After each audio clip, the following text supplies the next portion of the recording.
The bitter wind cut through his tattered jacket as Daniel Parker pulled his arms tighter around himself. Standing at the frozen lake's edge, it wasn't the chill that made him tremble. It was a recollection, the moment that had shifted everything. Just a week ago, Daniel had been another single dad struggling, weighed down by overdue bills and a heart heavier than his weathered hands could bear. On that day, the frigid silence of winter shattered with desperate screams, cries that continued to haunt every breath he took. It was meant to be a tranquil Sunday. Daniel had assured his 7-year-old daughter, Emma, that they would go to the park. Despite the snow being ankle-deep, patiently, she had stood by him for months, understanding more about sacrifice than any child her age should have to. Since the passing of her mother 2 years prior, Daniel had assumed every role: the provider, the comforter, the protector. Yet he was weary, and on some days, that fatigue showed more starkly than others. As they meandered along the icy paths near Lake Willows, with Emma's mittened hand snug in his, Daniel spotted 2 small figures at the lake's edge, twin girls, not older than Emma, laughing as they chased each other perilously close to the fragile frozen surface. Unease flickered in his heart, but before he could shout a warning, the ice beneath them fractured with a sharp, chilling crack. Everything unfolded in mere seconds. The girls disappeared beneath the splintered ice, their screams drowned by the freezing water. Without a moment's hesitation, Daniel dropped his coffee and dashed toward the lake. He didn't stop to consider the dangers. All that registered in his mind were the 2 little lives slipping away beneath that dark, merciless water. The cold hit him like 1,000 needles as he plunged into the lake. Battling against winter's numbing grip, he reached one of the twins first, her tiny arms weakly flailing, her lips turning a sickly pale blue. With urgency, he pushed her up and out of the water just as a panicked bystander pulled her onto the ice. The second twin was sinking rapidly, her bright pink hat barely visible, despite the burning ache in his muscles. He dove deeper, blindly searching through the icy void until his fingers brushed against her coat. With the last remnants of his strength, Daniel pulled her up, lifting her toward the outstretched arms of another stranger before his own body succumbed to exhaustion. When they finally dragged him from the water, he was unconscious, hypothermic, and barely clinging to life. Daniel regained consciousness 3 days later in a hospital room, with Emma's tear-streaked face being the first sight to greet him. The doctors told him it was a miracle he had survived.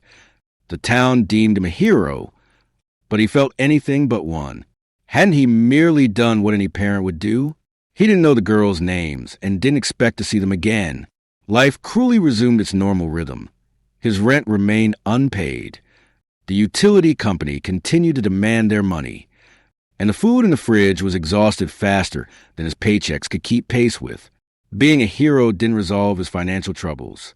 But then an unexpected occurrence took place on a snowy afternoon, just 5 days following the rescue, while Daniel was repairing a flat tire on his aging pickup. A caravan of 5 glistening black SUVs slowly rolled into the rundown driveway of his small rental home. For a moment, he thought they were lost. He had never seen vehicles that opulent on his street before. The doors swung open, and out stepped a man and a woman, the girl's parents. Tears shimmered in the woman's eyes as she rushed toward Daniel without a word, wrapping him in an embrace so profound that it thawed something within him that the cold had left frozen for too long. Her name was Laura Whitmore, and her husband, Thomas, stood quietly behind her, a man whose serious expression softened as he extended his hand to shake Daniel's. Thomas explained that their family had searched tirelessly for the stranger who had saved their daughters. When they learned Daniel was a single father, just barely managing to hold life together, their hearts shattered. They possessed resources beyond what Daniel could fathom, along with gratitude that couldn't be expressed in mere words. From the SUVs, the Whitmore family's gesture of thanks began to unfold. The first vehicle contained groceries and essentials sufficient to supply Daniel's home for months. The second was filled with winter clothing for him and Emma, thick, cozy coats he had never been able to afford.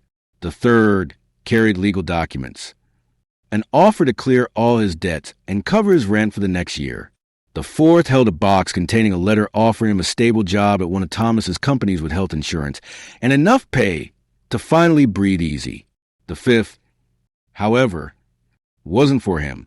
The last SUV's trunk opened to reveal a brand new bicycle adorned with a bright red bow and a small handwritten note that read, "For Emma, from two girls who will never forget her daddy's bravery." Daniel's knees buckled as the enormity of it all sank in. He had leaped into the frozen lake without a second thought, expecting nothing in return.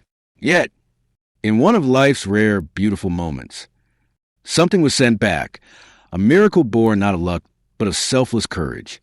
Now, Daniel's life resembles nothing of what it was on that bitter morning. He works a job he loves, enjoying evenings free to spend with Emma.